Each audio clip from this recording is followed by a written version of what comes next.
अगर देश की जनता को रोटी कपड़ा और मकान अच्छे से मिल गया तो उसका दिमाग चलेगा और वो कुछ ना कुछ सोचेगा। वो फर्क करेगा ठीक क्या है गलत क्या है। वो सरकार से सवाल करेगा।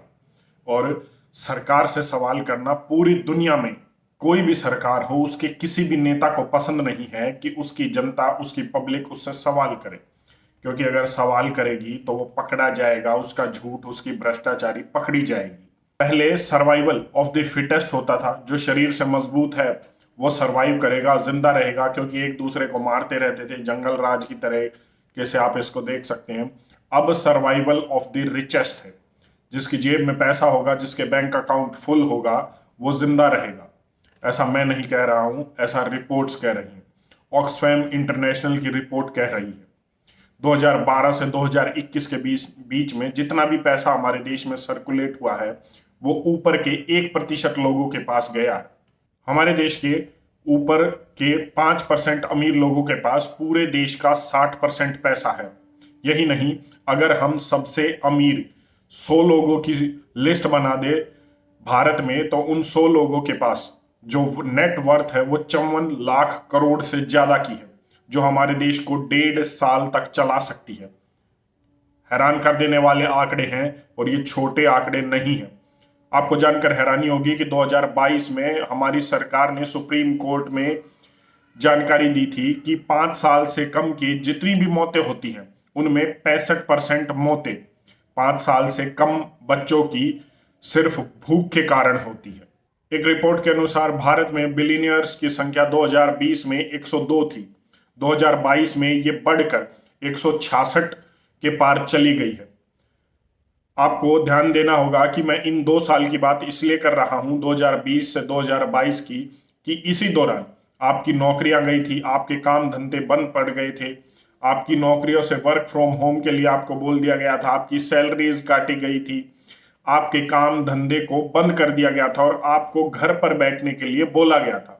जब आप घर पर बैठे थे, मार्केट कोई चल नहीं रही थी, किसी सेक्टर में कोई काम नहीं था, तो उस समय अमीरों की जो पैसा है उनका बैंक अकाउंट में पैसा कैसे बढ़ गया।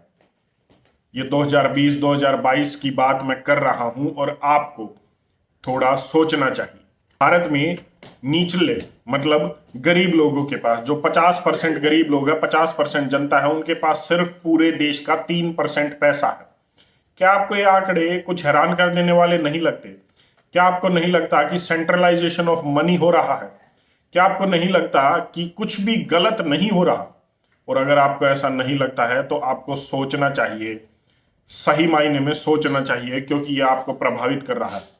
लोग भूखे मर रहे हैं, लोगों के पास पैसा नहीं है, उनके पास खाने के लिए चीजें नहीं है, ठंड में उनके पास एक छत नहीं है अपने सिर को ढकने के लिए, उनके पास कपड़े नहीं है पहनने के लिए, उनके पास पीने के लिए पानी नहीं है। और ये सब आपके देश में हो रहा है।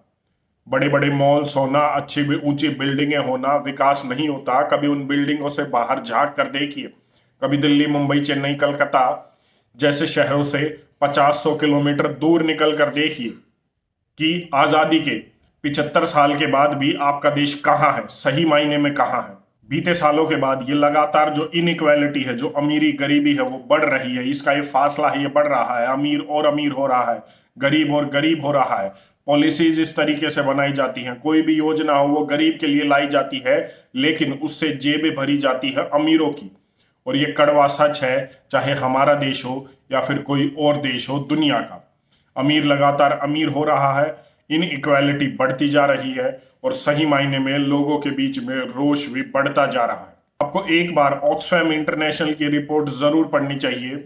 ऑक्सफैम इंटरनेशनल ने पहले भी एक बार 2020 में एक रिपोर्ट जारी की थी और उसने 2020 की बीमारी को द इनइक्वालिटी वायरस के नाम से भी संज्ञा उसे दी थी, क्योंकि इससे जो बीच की गहराई थी, जो अमीर गरीब की गहराई थी, वो इतनी बढ़ गई थी कि जो पहले कभी नहीं देखी गई थी और वो लगातार बढ़ ही रही है।